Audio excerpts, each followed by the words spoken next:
Boa tarde, vamos à nossa palestra, agradecendo a Deus por mais essa oportunidade.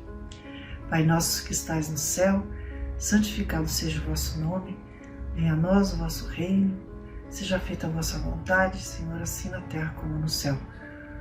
O nosso de cada dia nos dai hoje, perdoai as nossas dívidas, assim como procuramos perdoar os nossos devedores. Não nos deixeis cair em tentação e livrai-nos do mal. Graças a Deus e graças a Jesus. Vamos falar hoje, então, concluindo essa série de palestras sobre cura. Então vamos falar da cura pelo passe e pela fé. Quando se fala de cura, as pessoas muitas vezes já pensam em cirurgias espirituais, invasivas, né? Ou tratamentos de obsessões espirituais graves, de fascinação, subjugação, né? Realmente os relatos da literatura espírita nos falam desses casos e vocês mesmos podem já ter vivenciado ou ter conhecimento pessoal de casos desse tipo, né? Mas são casos mais especiais, né? Que se dão em condições especiais, com todo o preparo e permissão de Deus, né? Mas a cura pode ser também, né, e é muito mais comum, de uma simples dor de cabeça, um mal-estar temporário, perturbações espirituais leves, pequenos desequilíbrios e outras aflições, né, que todos nós adquirimos diariamente no contato com as coisas do mundo.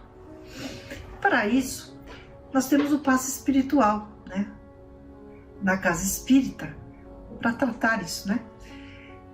Temos esse passe espiritual na casa espírita pelos médiuns de passe, com o concurso dos espíritos, ou diretamente dos espíritos, né? Em nossas casas hoje em dia, em tempos de distanciamento, em tempos de distanciamento, né?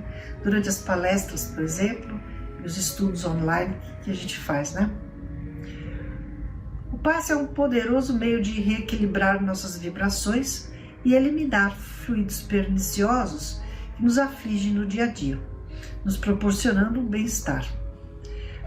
E no mais, o que é preciso é que a nossa fé nos acompanhe sempre, pois a cura não será aproveitada pelos que não creem, né, gente? Então, no Evangelho, no capítulo 5, no título O Mal e Remédio, Santo Agostinho nos diz: a fé é o remédio certo para o sofrimento. Ele aponta sempre os horizontes do infinito, ante os quais se esvaem os poucos dias de sombras do presente. Não mais nos pergunteis, portanto, qual o remédio que curará tal úlcera ou tal chaga, esta tentação ou aquela prova. Lembrai-vos de que aquele que crê se fortalece com o remédio da fé, e aquele que duvida um segundo da sua eficácia é punido na mesma hora, porque sente imediatamente as angústias pungentes da aflição. Então, não é que quem tem fé, né, não vai sofrer, mas você, como diz aqui, né, a gente não sente as angústias pungentes da aflição, né? A gente passa pela fé, né, pela fé em Deus, sabendo que sofrimento é uma prova, que nós temos que nos resignar, né? Só da gente ter esse tipo de pensamento, né, já temos um alívio maior, né? Enquanto que aqueles que não creem em nada sofrem muito mais, né? Porque aí vem os males morais, a revolta, né? O desespero, né? Que é justamente o que a fé nos ajuda a superar. Então, exemplificando essa questão da fé, né? Eu queria então contar para vocês duas histórias. Uma, ela é atribuída a Chico Xavier, né? E conta então que num lugar distante, no ano de 1973, logo após o Chico fazer sua apresentação no programa Pinga Fogo na TV Tupi, um rapaz que sofria enorme mal-estar pela leucemia que tinha, sonhava a cura. Por ser de família tradicional, com posses, o rapaz foi tratado por toda a medicina disponível no mundo, e nada pôde a ciência fazer pelo jovem com sede de viver. Certo dia recebeu em sua casa alguns presentes de parentes distantes, incluindo uma gravação de uma palestra de Chico Xavier. Esses parentes sabiam que ele estava doente, né? Então mandaram essa gravação, provavelmente com uma ideia de dar algum alívio, né? E ao vê-la, ao ouvir essa gravação, né, instintivamente o rapaz disse aos familiares que aquele homem poderia curá-lo. Começou nesse momento seus pedidos então ao seu Deus, porque ele era budista, né, para que pudesse receber a cura que tanto queria. Após alguns anos, quando suas forças já estavam se perdendo, o jovem, em um fenômeno de sonambulismo, vê entrar em seu quarto pessoas desconhecidas. Logo reconheceu um deles, era o Chico, e um outro que não conhecia se aproximou, tocou em sua coluna com o indicador direito. O rapaz sentiu como se tivesse recebido uma injeção fluídica, e após isso ficou curado, causando espanto à ciência médica da época. Então eles estavam, os dois que vieram em desdobramento, né? O Chico e um companheiro. Agradecido pelo ensejo, o jovem resolveu viajar para ir visitar o médium mineiro. Sendo recebido, contou a ele seu feito, né? Então ele chegou lá em Uberaba, junto ao Chico, e contou o que tinha acontecido, né? E agradeceu pela cura em sua casa. O Chico, com aquele jeitinho de sempre, né? Humilde, né? Discreto, sorridente, abraçou o jovem e disse que Jesus sempre atende quem tem fé. E tomando de um quadro que estava dependurado na parede, ofereceu como presente ao jovem. O rapaz, assustado, então disse: "Foi esse homem que tocou a minha coluna naquela noite em que o senhor me visitou." E Chico, emocionado e com os olhos cheios de lágrimas, respondeu: "Pois é, esse senhor de barba branca e de olhos azuis é o Dr. Bezerra de Menezes, um grande missionário de Jesus." A história então mostra, né, que quando temos fé e merecimento, mesmo estando em lugares remotos, os nossos amigos espirituais estão sempre presentes. Jesus disse: "Onde estiver um ou dois reunidos em meu nome, ali estarei com eles." E Jesus não atende somente os cristãos. Jesus atende quem dele precisa, sendo ou não cristão. Jesus é representado ao mesmo tempo por todas as entidades conhecidas pelo mundo afora, né? Indiferentemente de bandeira religiosa. Então é para a gente pensar, né? E no livro Em Lindos Casos de Chico Xavier, de Ramiro Gama, a gente lê um outro conto com o título A Influência do Pensamento. Palestrávamos com Chico a respeito de enfermidades graves e da influência que tem o pensamento sobre elas. E citou-nos o médium um caso. Uma sua conhecida era portadora de um câncer no útero e de nada sabia. A medicina da terra sentiu-se impotente para curá-la. Emmanuel, colocado a par da situação, Emmanuel, mentor de Chico, um dos mentores, né, de Chico Xavier, né? Então ele propôs, né? Vamos, com a ajuda de Deus, medicá-la. É preciso, todavia, que ela continue ignorando sua enfermidade.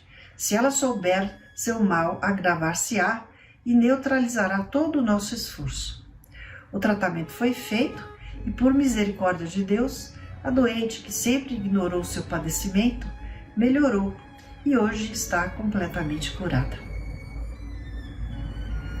Então, Emmanuel sabia que essa senhora não tinha fé, né? Ela não ia acreditar, né, que era possível, e o pensamento dela iria atrapalhar o tratamento, né? Então, sem saber, ela foi tratada e ela melhorou. Ela não sabia nem da doença, né? O tratamento, então, tem um outro caso, né, nessa história que ele conta, né?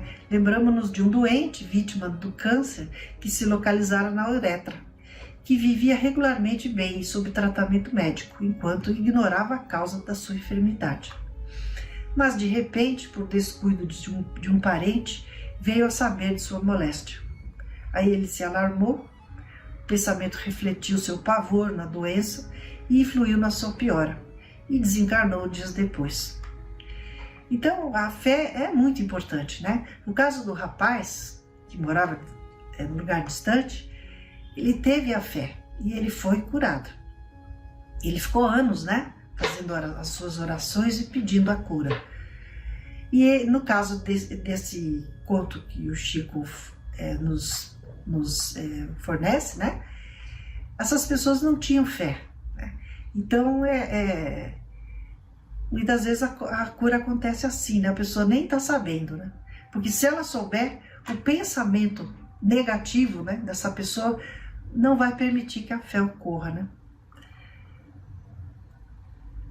Então, vamos ver agora um exemplo prático do processo do tratamento de passes, né, que André Luiz nos traz no capítulo 17 do livro Nos Domínios da Mediunidade.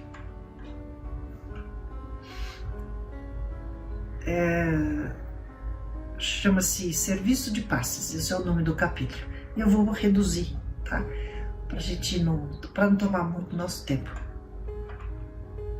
Então, André Luiz e seu companheiro aprendiz Hilário, acompanhados do orientador Aulus, vão visitar uma casa espírita para conhecerem como ocorriam os trabalhos de passe. E então relata: atravessamos, Hilário e eu, a porta e fomos defrontados por um ambiente balsâmico e luminoso. O mentor Aulus indicou os 2 médiuns que se prestavam ao serviço de passe de cura. São os nossos irmãos Clara e Henrique, em tarefa de assistência. E André Luiz notou que lado a lado com os 2 médiuns estavam entidades espirituais, né, evidentemente vinculadas ao serviço de cura. Clara e Henrique, agora em prece, estavam rodeados de luz na sala repleta de boas emanações. Dir-se-ia, estavam quase desligados do corpo denso, porque se mostravam espiritualmente mais livres, em pleno contato com os benfeitores presentes, embora por si mesmos não percebessem.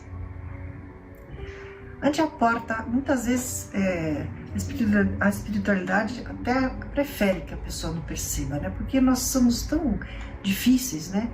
Que se a gente perceber que tem um espírito do seu lado, é capaz da pessoa se achar muito especial, né? A gente tem a vaidade, o orgulho, né?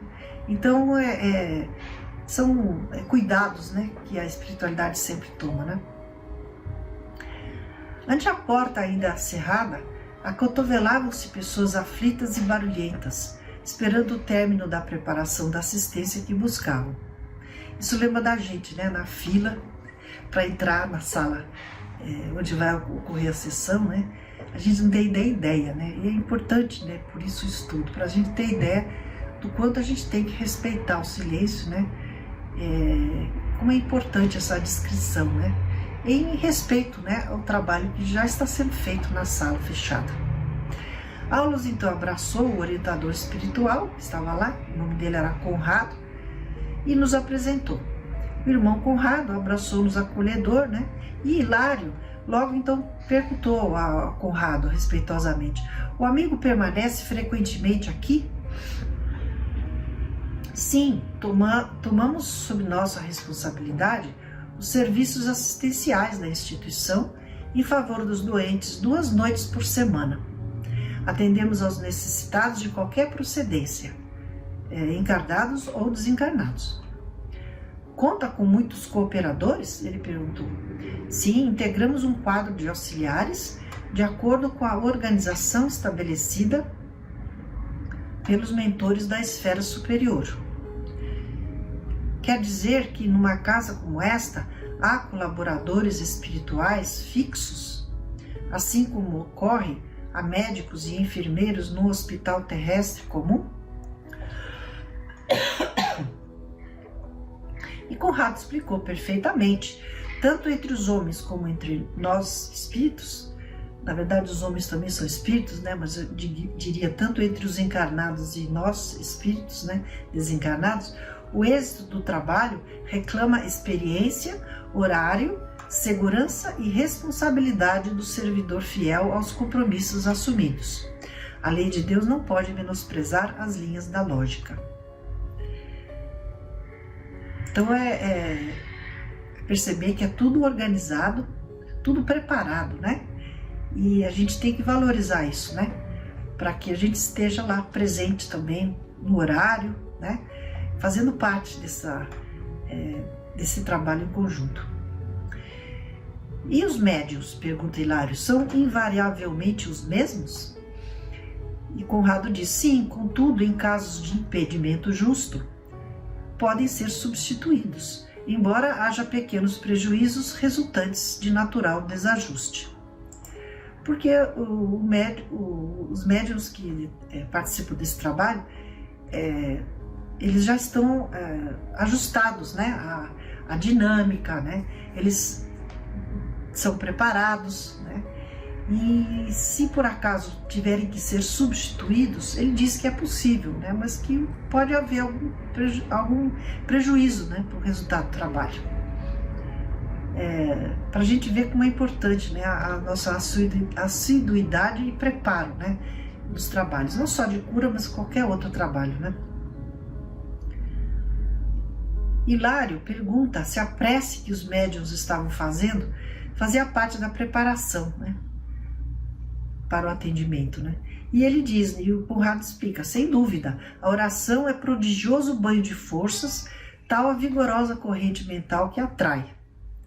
Por ela, Clara e Henrique expulsam do próprio mundo interior os sombrios remanescentes da atividade comum que trazem do círculo diário de luta. E sorvem do nosso plano as substâncias renovadoras de que se repletam, a fim de conseguirem operar com eficiência a favor do próximo. Esse operar aqui é no sentido de trabalhar, né? Fazendo passe. Desse modo, ajudam e acabam por ser firmemente ajudados, inclusive não precisando recear o cansaço, né? Então, o médium, ele está lá ajudando e ele é ajudado também, né?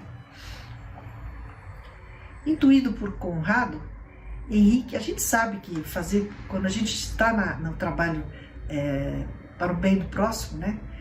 O primeiro beneficiado somos nós, né? Faz muito bem fazer caridade, né?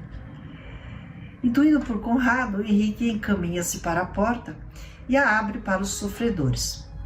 Pequena multidão de encarnados e desencarnados aglomerou-se à entrada. Todavia, companheiros da casa controlavam-lhes os movimentos. Conrado, os outros colaboradores espirituais e os médiuns, então se lançaram ao trabalho. Então bom, vamos ver, depois a gente fala. Enfermos entravam esperançosos e retiravam-se depois de atendidos, com evidentes sinais de reconforto. Das mãos de Clara e Henrique irradiavam luminosas chispas, comunicando vigor e refazimento. Na maioria dos casos, não precisavam tocar o corpo dos pacientes, porque eles apunham a mão, né? Mas eles não precisavam tocar o corpo dos pacientes de modo direto, né? Os recursos magnéticos aplicados a reduzida distância penetravam nos doentes, provocando modificações imediatas. Nós já falamos como é que esse processo ocorre, né? É como se fosse uma transfusão, né? de energia, de fluidos, né? Lembrando que isso vem da espiritualidade, né? O médium, ele é um intermediário. Mas a condição espiritual dele também é muito importante, né? O próprio magnetismo que ele tem, né? Os passistas pareciam duas pilhas humanas, deitando raios múltiplos a lhes fluírem da cabeça às mãos ao contato do irmão Conrado e de seus colaboradores. E Hilário pergunta a Aulos, por que a energia transmitida pelos amigos espirituais circulava primeiramente na cabeça dos médiuns? Porque é o espírito dando passe no médium, passando a energia para o médium, e o médium passando a energia para o doente. E disse, mas começando pela cabeça, né? E disse Aulos, não podemos subestimar a importância da mente. O pensamento influi de maneira decisiva na doação dos princípios curadores. Sem a ideia iluminada pela fé e pela boa vontade, o médium não conseguiria ligação com os espíritos amigos. É aquela questão, né? Se a pessoa tem aquele pensamento negativo, nada vai acontecer, né? Então, todos têm que estar com a mente liberada, ligada, né, ligada a Deus, né? Ligada à espiritualidade maior, né? É um trabalho muito bonito. Entretanto, há pessoas tão bem dotadas de força, aí André Luiz diz, né? Há pessoas tão bem dotadas de força magnética, perfeitamente despreocupadas do elemento moral, né? São pessoas que têm esse poder magnético, mas não estão nem aí para a espiritualidade, para a moralidade, às vezes até a conduta deles não é muito adequada, né? E aqui diz, sim, eles eventualmente podem curar, mas quando o enfermo é merecedor de assistência espiritual imediata, com a intervenção de amigos espirituais que o favorecem, né? Então essas pessoas elas não têm esse elemento moral muito elevado, né?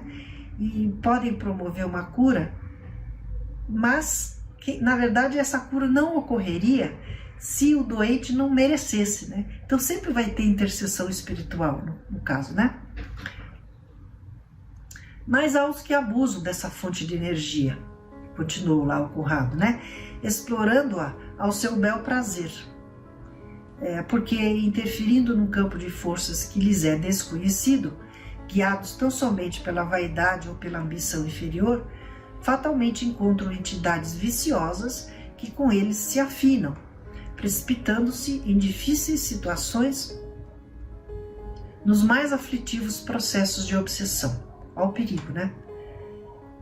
Então é um assunto muito sério. A gente tem que estar sempre com o pensamento ligado, né, a Deus, né, porque às vezes essa ligação pode ser uma ligação negativa, né?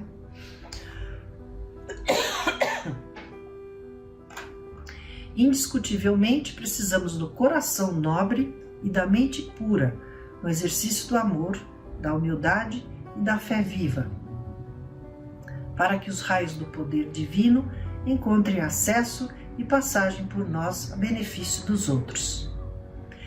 Para o esforço desse tipo é necessário o estudo, e Aulus então explica, o mentor deles, em qualquer setor de trabalho, a ausência do estudo significa estagnação. Então precisamos estudar, né?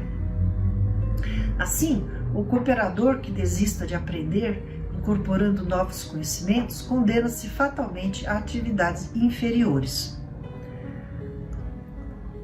Os doentes assim, continuando, né, no processo lá, entravam 2 a 2, sendo carinhosamente atendidos por Clara e Henrique, sob a assistência de Conrado e seus colaboradores. Começamos a reparar que alguns enfermos não alcançavam a mais leve melhoria. As irradiações magnéticas não lhes penetravam. E Aulus explica que falta-lhes o estado de confiança. A fé é indispensável para que recebam o socorro de que necessitam. Impressionante, né? É como em eletricidade, né? Carecemos do fio sensível com tensão favorável para a transmissão da luz. Se você não tiver com um fio adequado, a luz não é transmitida, né? Obsidiados ganhavam ingresso no recinto, acompanhados de frios verdugos. No entanto, logo recebiam um comando e se desligavam de suas vítimas ou companheiros. Às vezes, esses verdugos, na verdade, são simplesmente companheiros afins com os quais nos ligamos, né? Não necessariamente obsessores que nos querem mal, né? Mas eles se afinam às nossas tendências, né? Se é uma pessoa que reclama muito, ela está sempre acompanhada de espíritos que reclamam, por exemplo, né? Se é uma pessoa com tendência depressiva, triste, está acompanhada de espíritos tristes, né? E lá, quando chegavam nesse lugar, esses espíritos eram colocados de lado, ficavam nas vizinhanças e juntavam-se aos mesmos na saída. Que é o que acontece com todos nós, porque todos nós temos essas dificuldades, né? Cada um com a sua, né? Então, entrando na casa espírita, eles não podem entrar. Eventualmente, eles recebem uma autorização para entrar por seu próprio tratamento, né? Mas se for um espírito muito difícil, tem que ficar de fora. Mas quando a pessoa sai, o espírito se une e eles vão embora juntos, os companheiros, né? Quando se fala aqui de confiança e fé, não se fala de fanatismo religioso ou a cegueira da ignorância, né, explicou o mentor, mas sim atitude de segurança íntima, com reverência e submissão diante das leis divinas. O escárnio e a dureza de coração são espessas camadas de gelo sobre o templo da alma. Forte isso, né? Então, as pessoas que não têm fé, né, ela é como se fosse uma camada de gelo, né, que não permite que os raios de sol penetrem, né? A senhora quase não conseguia ficar de pé. Então surgiu uma senhora idosa, né, que acabava de entrar, e com a permissão de Conrado, o André Luiz e o Hilário foram examiná-la, né? Ela quase não conseguia ficar de pé, com o ventre volumoso e o semblante dolorido. Seu fígado estava dilatado, as células hepáticas trabalhavam sob enorme perturbação. Os espíritos têm esse olhar, eles conseguem ver, né, a gente por dentro, né? Conrado explicou que era uma icterícia complicada, nasceu de terrível acesso de cólera que em nossa amiga se envolveu no reduto doméstico. Rendendo-se desarvorada à irritação, adquiriu renitente hepatite, da qual a icterícia é a consequência. E Conrado, impondo a destra, das mãos, né, sobre a fronte da médium, né, pôs a mão direita, comunicou-lhe radiosa corrente de forças e inspirou-a a movimentar as mãos sobre a doente, desde a cabeça até o fígado enfermo. Então ele colocou a destra na fronte da médium e a médium fez o mesmo com a senhora, né? A senhora exibiu expressão de alívio e, terminado o tratamento, retirou-se satisfeita, depois de prometer que voltaria ao tratamento. E Hilário então perguntou: a nossa irmã está curada? E o Aulus fala: isso é impossível, né? Temos aí órgãos e vasos comprometidos. Há processos de cura que levam tempo, né? Tá tudo dentro da lógica, sem quebrar as leis naturais. E em que bases ocorre esse processo de cura? Aí ele explica: o passe é uma transfusão de energias, alterando o campo celular. Tudo é espírito no santuário da natureza. Renovemos o pensamento e tudo se modificará conosco. Olha a importância do nosso pensamento, né? Na assistência magnética, os recursos espirituais se entrosam entre a emissão e a recepção, ajudando a criatura necessitada para que ela ajude a si mesma. A mente reanimada reergue as vidas microscópicas que a servem no templo do corpo, edificando valiosas construções.